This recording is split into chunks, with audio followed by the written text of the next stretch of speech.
Gear Tasting Radio is brought to you by Imminent Threat Solutions. ITS provides knowledge that empowers individuals with indispensable skill sets to explore the world and prevail against all threats. Right now, as a special thank you for all podcast listeners, we're offering 10% off in the ITS store. Simply use the code GTR to save 10% at store.itstactical.com.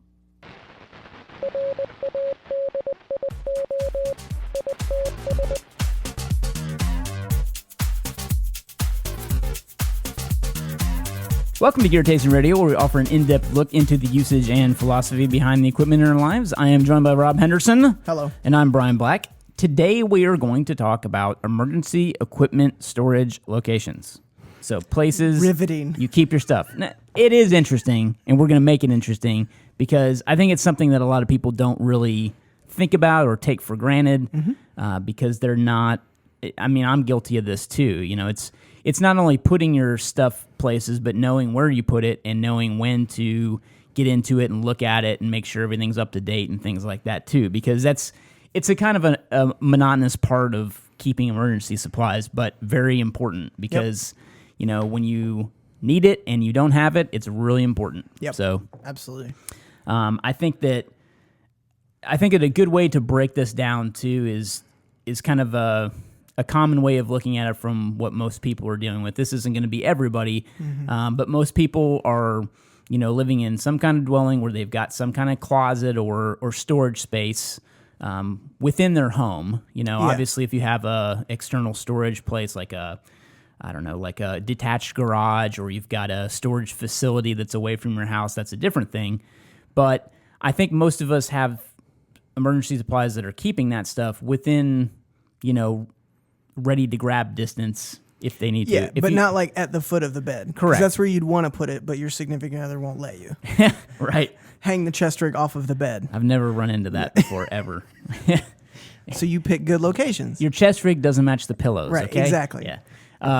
Yeah. So I think that not only just like bumping the night stuff, which is kind of what we're alluding to, but really just, you know, emergency. The tornado siren went off. You got a weather alert on your phone. There's some kind of catastrophe going on. There's a smoke detector that just went off. Things that are going to cause you to jump out of bed and need to potentially grab something and hurry to get out of your location. Hopefully, God forbid, that doesn't happen to you. But in the event of something like that happening, you really don't want to be thinking about it at the time. You want to already know what you're going to do before that type of event happens, because I think what can happen with that is that you get into kind of a relaxed slump, if you will. Yep. You don't really think about this kind of stuff. I have to really force myself to do it. I'm not going to lie. It's not something I want to be doing all the time. It's something I put off because I say, I don't have the time to do it.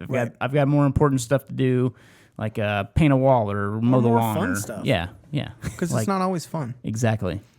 So breaking this down into categories like that, I think you've got, you know, what you keep in your home, what you keep in your vehicle, and then maybe what you keep in a safe or something that's a little harder to get to, and maybe what you keep externally. So maybe you have some type of cache that you know you can get to within walking distance or driving distance or something like that. Hopefully you can get to it, and that's something you should keep in mind too. Or, you know, if you're going to store stuff externally that you need in an emergency, can you get to it during said emergency? So that's kind of a big thing too. I think there's a big issue that people run into, and I've done this, where when you think about it and you sit down to plan it, you think it's going to happen one way, and then when that gets put to the test, I mean, it's the no plan survives first contact with the enemy. Like, it goes a completely different way. Like, we did the very first muster, and I went as an attendee, and I brought a 3-day pack with just anything you could think of inside of it. And I thought, I'll be ready for anything. And it turns out that I was way too ready. And at the first opportunity, I dumped 80% of the stuff in the bag. Yeah. Because you realize that that's not how a real emergency is going to go down, or that's not how this activity is going to happen. And what you really need is about 90% less stuff. I agree. Really, I would say start with the essentials and distill it from there. Like if you're you know, thinking about putting together something like this, really it's what you're going to need to sustain yourself. So think of it more as a sustainment kit than really an emergency kit. Because in an emergency, you're without things, you're not with things, if that makes sense. You're usually, you're not only moving, so you're away from the location that you know so well, but you're also having to sustain or survive, if you will. I don't think that's really a good descriptor for what we're talking about, because, you know, at the end of the day, even if your area gets hit with something that's a major disaster, you know, Red Cross is hopefully going to be there. There's stuff coming in. However, it's not the stuff that you're used to eating or drinking or anything like that. Yeah. So, you know, there's a little bit of creature comfort that goes away during something like that. And if you can have stuff ready to go that somewhat takes the place of that, you'll be in better shape. Yeah, I think there are common items that it never hurts to have, you know, like boots. Yeah. Like whether you're dealing with a tornado or a foreign invasion, it's nice to have boots on your feet. Agreed. So like I have underneath my bed, I have a pair of pants, a shirt, socks, and boots that are just kind of tucked up underneath. I don't really use them for much. They're just kind of spares, but I can put all that on. You may know the answer to this, but what order should you put those on? Okay, it's funny you bring this up because I have a little 355 index card that literally has the order of operations. Because so this is something I need to explain. Is it laminated? It is. Awesome. So when I wake up, for the first minute that I'm awake, it's anybody's ball game as to what I will do. I have the worst deep sleep problem. The other night, our smoke detector was going off. I had to be shaken awake to be told that our smoke detector was going off. So there's a good chance that if I'm alone, I'll sleep through a disaster. But I have this card printed out, and I have shirt, pants, socks, boots, because that's the order that I put everything on. Because the shirt tucks into the pants, you put the pants on over, you put the socks on, and then you put the boots on. That's the wrong order. Why is that the wrong order? What are you putting on first? So this was drilled into us at Bud's. It's pants, socks, boots, and t-shirt. Well, but you know, I guess okay. Yeah. So I mean, take the shirt off mine, and I have pants, socks, boots. Yeah. So the deal is, if you put on your pants, you're not worried about just going somewhere. It's you know, you're not going to embarrass yourself. Whatever. You're not going to die naked. Yeah. At least you've got something to protect you shaping wise, right? That's true. Right. So that's very pants. much true. Yeah. And drawers don't count. Whoever, it doesn't matter. You know, you can go. Yeah. Whatever your pajama situation is. Right. Yeah. You can go without. Yeah. Sure. And then socks are important because, you know, taking care of your feet is very important. If you don't have good socks on, you'll get blisters. So if you're moving out, that's very important. And you have to put on socks before you put on boots.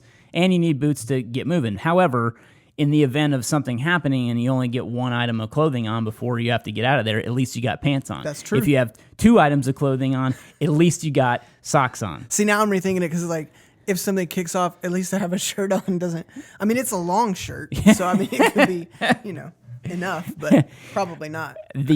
So the thing too is that if you're really going to think about it from that perspective, it makes more sense to just throw boots on if you can't get anything else on, rather than socks and then boots. But however, if you're in the process of putting on your socks, it's, you know, you put on a sock and a sock and a boot and a boot. Yeah, you know what did the Archie Bunker thing? See, I do both socks first. Just because it skews me out to do like, what are you doing? You're putting on a sock and a boot and then a sock and a boot? No! That's such a good clip. Yeah. But yeah, I mean, it's like, it's super nerdy to have a checklist for it. But like I said, in my first minute, if I had to do this, there would be a good chance that I would be trying to put my shirt on as pants. Like, it just keeps redundancy and I don't have to worry about it. Like, the way that I work it is that I have that kind of stuff readily available because I typically, like when I get home from work, I typically change into more comfortable clothes. You know, I'm not wearing jeans up until the point I go to sleep, typically. If I'm at home and there's nobody around, that type of thing. Would it kill you to put on some pants? I find it weird that I've had to ask you twice. I think you meant you wore jeans when no one was around, like late at night. No, but I've typically got some shorts on and, you know, a t-shirt, and I always keep, you know, shoes within ready distance and a pair of socks too, so that I can throw those on. However, I really would probably go without those. Like if something happened, I would pull on my pair of shorts and I would grab what I needed to and I would get out of there. Like that's probably what I do. Yeah. And the bag that I can grab for emergency purposes has clothing and has shoes. It has all that stuff in it. However, it still fits within the context of a pretty large 3-day pack. So However, everybody really needs to have their own thing like that. Yeah, you should have your own stuff set aside. And I get it. It's tough convincing other people in your household to have something like that. Kids are easy because you can put that together for them and have it ready to go for them. They don't have to really hang on to it. Significant others, though, are a little bit different story. Well, there's You're a bag for her. She just doesn't know it. And I have a bunch of stuff, so it'll be like, take this. Yeah. Kelly's always said, like, the thing that freaks her out the most if she had to leave the house was clean underwear. And I'm like, what? That's like the thing she would take. I mean, we had this question on a podcast one time. It's like, what's the one thing you would take if the house is on fire? You can only grab one thing. Here, she was like, underwear. I was like, okay. Yeah. I mean, I fall guilty to that when I'm like vacation packing. Yeah. If I take 4 outfits, I'll take like 8 pairs of underwear because it's just been drilled into me since childhood of like, what if something happens? There was a funny meme about that too. It said, it had something like, does anyone else know why they pack 8 pairs of underwear for a 4-day trip? Yeah. It's not like I'm going to shit myself every day. Fall in a mud hole or something. I don't know. But yeah, I do way overpack underwear. Yeah. A lot of cussing in this episode. Sorry about that. It's all right. Trying. We'll try to hit it. Yeah. I was a sailor. I apologize. Yeah. I mean, the premise goes back to kind of the emergency gathering of this stuff. And really, you should have all this stuff beforehand. We're really just talking about locations, too. So I think what really qualifies as a good location is somewhere that you can get to within, I want to say 10 seconds. Like within 10 seconds, which is a lot of time. Yeah.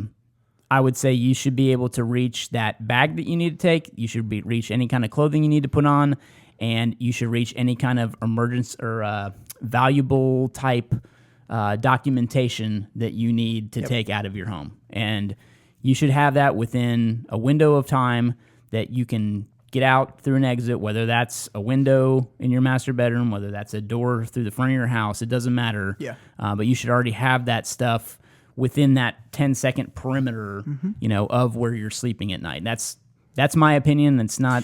Yeah.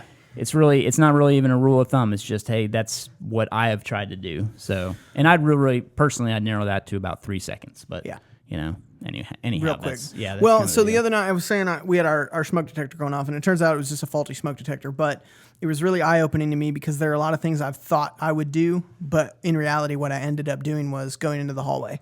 Because I heard the smoke detector and I thought in my head, surely it's a false alarm. And so you have to kind of, you kind of have to plan for that contingency. Mm-hmm. And it was interesting to me. So they did, I was listening to this episode of, I can't remember the show, but they were talking about training for school shootings. And they do like hyper-realistic training. But the problem you'll run into when you go into those scenarios is that you're training to the drill. And so when an actual event happens, you will go back to like, oh, this can't be a real thing. It's like, oh, this must be a drill or whatever. And so when my smoke detector went off, my first reaction wasn't get the stuff, let's go. It was what the heck's going on with my smoke detector. So it really showed me that there's a hallway closet by the smoke detector. That's where my stuff should be. Because if that's going to be my reaction when that kind of stuff happens is to go to that location, that must be, I don't know, what my tired brain is probably going to do. No, it's a great point. You should take the path of least resistance in anything and get to know yourself and what you're capable of too. Like I said, that's just my general rule. That's not something that I expect everybody else to adhere to, but that's what I want for myself and those around me is that we can. It's a perfect example is that article the guy wrote about the flooding. Yep. Because they were allowed to take one bag. Yep. They had to get out of their home and evacuate within 5 minutes, which is a long time when we're in the context of what we're talking about. However, if you're not prepared and you don't have that stuff together, oh my God, I can't even imagine trying to go, I got to open the safe real quick and grab those documents. Yep. And I'm not saying don't keep stuff in the safe. That's not what I'm saying. But be prepared. Maybe you've got something that has backup documents in it that's still secure with a combination, but maybe it's a thumbprint combination. Or, uses your thumbprint to open it. Sure. Who knows? It's biometric. But you really need to have that type of stuff ready. And then kind of secondary, as we move into this is really kind of what I feel is like a vehicle type kit. Yeah. It doesn't necessarily have to be stored in your vehicle all the time, but again, it needs to be ready for you to move to the location where your vehicle is and pack the stuff in and get out of there in a hurry. Yep. And I'm not saying you even need to meet a 5-minute window. Maybe it's a 15-minute window or a 10-minute window. It just depends. There is not an imminent danger, knocking on your door, this is kind of I've got a little bit of time. I've got time to load the dog food and not just the dog. That type of thing. I was actually going to bring that up. That's one of my favorite things you've ever brought up is that you pre-planned and put dog food or got it ready to take, because that is something that you don't want to have to think about in a place where you've been displaced. Not even a big level emergency, just like a flood or something like that. And that could be very difficult to get a hold of if all of the area around you is flooded. So just little stuff like that. Just to give you an idea how OCD I am about some of that stuff, like I've even purchased dog food that has a resealable thing at the top. So that if I had to grab a brand new bag of dog food, which I always have ready to go, so meaning I cycle it in, so the new bag comes in, the old bag goes to be used, and I've got that new bag there, and that's what I would grab. I wouldn't try to grab the open bag. I would grab the fully sealed, ready to go. I can throw it in. I don't even have to think about it. 45-pound bag of dog food. And it's resealable. And hopefully I don't forget the Doberman. It's hey, I got the food, but not the dog. But yeah, and then if I was somewhere where I had to feed the dog, in my stuff is two bowls, a collapsible bowl for water, a collapsible bowl for food. I've got a spare Kong. So actually, my dog's got that little bag. I'm sure I showed it before on an episode or something. Thing, But that's what I grab. It's right there by the door. Leash, that, boom, out the door. I mean, it's like only fight the battles you have to. You shouldn't be worrying about what you're supposed to grab. You should just be worried about grabbing it, because you've already thought about what you're supposed to grab before it happens. I mean, that's what we always talk about in getting prepared for things like this is there's a good chance you may not leave your house because it may be a tornado or something. Freaking out me is scary. Yeah. Like, I don't want to be freaking out me and then have to worry about gathering stuff on top of that. Like, I'm already like thinking 20 steps ahead. I'm like, okay, what route am I going to take? What am I gonna, it's like, that's what I'm thinking about. Right. You've gone up a level in DEF CON and you don't have time to did I pack toilet paper? Actually, it's which route do I want to take, because I already have those pre-planned. Right. And maps. Right. Yeah. Anyway, so... Yeah, we can get into that later. Right. But yeah, that's vehicle stuff. So you got, your home, you got your like emergency, imminent threat type thing. You've got vehicle, you got a little more time. And then I also consider, in this group more of a bug-in type scenario. I hate to call it that, but it's I don't have to go anywhere, but things are really bad and I may have to sustain myself in my home for a week or 2 weeks or, God forbid, 3 weeks, and a lot of that could be without power. So, that's what you need to be thinking about. For me, that's the step where it's like, okay, fill the bathtub, that kind of stuff, so that you have a source of cleaning water or something that you can wash stuff off with, or like, do I need to disable anything electrical that could be a fire hazard or anything like that? So you've already got like your main core stuff done. Now you can extend to like, all right, well, this is, for me, it's like, this is the grab the pictures type thing. Like, you've already got all the other stuff. All right, let's grab the photo albums and things. You got a little more time, because every minute that you get that's more, you can just start getting more stuff if you are having to leave. The funny part about that is that I think that, I don't know if, I'm sure your generation still dealt with that, but kids' generation, everything's digital, man. Grab the photos. What are you talking about? It's typically the previous, like, the photos that I would grab are left over from what my parents collected when I was younger, and what Callie and I took really early in our marriage, because we still were developing photos then. It was back in the Stone Age, obviously. But yeah, we were taking rolls of film to get developed. I mean, that was back 2001, 2, something like that. 2002. Back in the old days, almost 2 decades ago. The war, Grandpa. Yeah. I know, dude. It's crazy. But see, that's the kind of stuff that all of that digital stuff freed people up to not have to have so much stuff. Yeah. Because nowadays it's grab the laptop and I have everything that I need. Yeah. And the laptop's already backed up, so even if I couldn't grab the laptop, that's fine. Right. But that's the one main focus, and that's why I keep that in my work bag. In my work bag, I have survival kit. I have little stuff like that because I just don't want to have to deal with splicing it out, or I use the zip bags to swap stuff in and out if I need to take chargers and stuff like that. That's still useful stuff to have in the event that you have to leave. Yeah, I mean, I break it down into that level too. That's a little more detailed that I want to get on this episode, but at the same time, think about that too. I mean, think about what you're regularly interacting with on a regular basis, meaning the bag that you take back and forth to work or school, or the car you're taking back and forth. Like, those are things that you're going to have when something happens. Yep. Like, you may not have that little 5-10 second perimeter kit or contents available because you were driving home and all of a sudden the road collapsed, Yep. or there was a huge pileup and you can't go anywhere for hours, and you're like, well, what do I do? Do I leave my car? Do I start walking? You know, do I have a way to contact my family? You know, those are kind of things that you should be thinking about. I mean, nobody wants to think about them. They're not interesting or very fun necessarily to think about.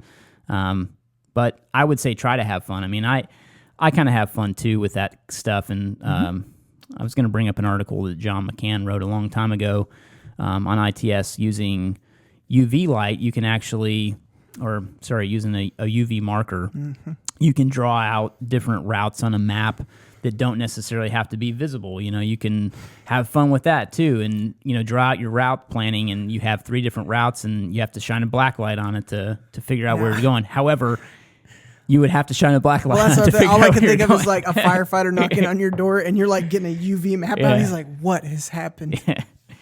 Yeah, but you know, little squeeze lights are easy for that too. But well, I was going to mention too, redundancy is great. Oh, so yeah. I found the flashlight that I really liked from Streamlot, and I bought like 5 of them, and I put them in all the different bags. So I don't have like the bad flashlight in a bag somewhere. It's just all the same. I completely agree with that. Find a multi-tool you like, get a bunch of those. Like just put as many of the things in redundancy as you can. That way you're not looking for that bag that you took to the range last weekend because it has that one multi-tool that you really like. Yeah, exactly. Right. Like, stop putting the bad stuff in your bags. No, I completely agree with that, man. Swap it out for stuff that works. Yeah, and that's a perfect example of like what I've tried to do too, which is, you know, I recently, maybe the last 2 years or so, I started using purely lithium batteries, which are a little more expensive.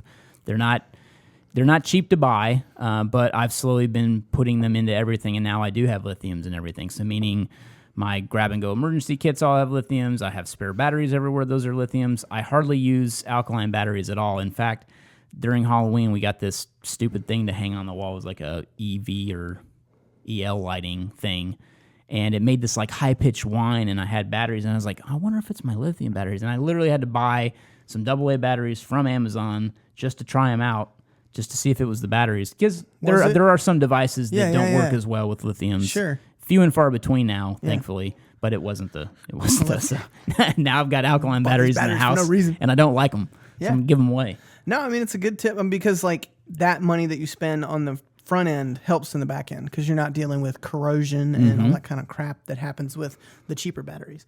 Yeah. The Streamlight, like what you said, I've got a spare one in my vehicle. So does Kelly. Yeah. You know, that's what we also carry. She's got one in her purse. I get one in my pocket. It's just, you know, those things are always with us. So and like I didn't buy all 5 of the flashlights at the same time. Right. Like I bought them at different times because everybody always talks about like, well, if I had the money, it's like just space it out. Yeah. Like don't worry about it. Like put it on a list for, I also need to pick up another multi-tool, you know, and then just get it when you can. Yep. Doesn't have to be this big, like, do it all at once. Yeah, absolutely agree. So, I mean, just to kind of recap, we're talking about, you know, grab and go during emergency within your home, fast exit, little more time to get in a vehicle and go somewhere, plan, as well as where to go, and then staying in your home without some of the necessities you're used to, like running water or electricity or things like that. You know, those are really the 3 main core areas that I would suggest focusing on. That's kind of what we wanted to focus on with this. Just to provide one more little example, too, we actually had a water incident. This was probably a month ago, maybe 3 weeks ago. But there's an empty lot down the street, and they were putting in a pool in like the neighborhood behind that lot. Okay. And apparently one of the huge trucks that was moving in on the lot broke some water main, and then they had to shut off water to the entire street. Yep. And it was down for a good 8 hours or so. And I have never seen more neighbors come out of their house during that 8 hours. I mean, it's like a zombie movie. Well, people were walking down the block to go talk to the people from the city that were fixing the line, you know, because they want to know, hey, I don't have water. And like, yeah, I mean, it is what it is. And I called the water company just to make sure that's what the source of the trouble was. And they said, yeah, something broke. They're fixing it. I'm like, okay, cool. But that's why I keep cases of water. Yep. You know, I mean, it's just simple stuff like washing your hands that you don't think about. So you will definitely think about it when you go without because it is rough. Yep. Yeah, if you have to, you can dump that water in the back of the toilet and use the toilet. Yep. So, you know, hopefully everybody knows about that little trick. If just not, dump water in the back of the toilet, you can actually use it. Because it uses gravity. Yep, gravity fed. The more you know. Thanks for listening to Gear Tasting Radio. Remember, if you have questions, use the # Gear Tasting in any social media network. Kind of like... You got it. Yeah. You with it. I spit it out. You got it. You get the gist. Social media, use that # and we'll find them. If you are on Apple Podcasts, please subscribe and give us a little rating. Hopefully it's 5 stars. We would very much appreciate it. It allows our podcast to get seen by new people that have not seen it before. So we like that. We like gaining subscribers. It means podcast gets to grow. We get to have better content, more guests, things like that. So hook it up. Also, while you're there, last but not least. No, I mean, while you're there, leave a review. Is that where you're... I don't know. Is that where I was going with that? They should leave us a review. We would love a already review. hit that. Yeah. Apple Podcasts. Everybody harps on it all the time on podcasts, but it really does help because they do sort those things by activity and then ratings. So True.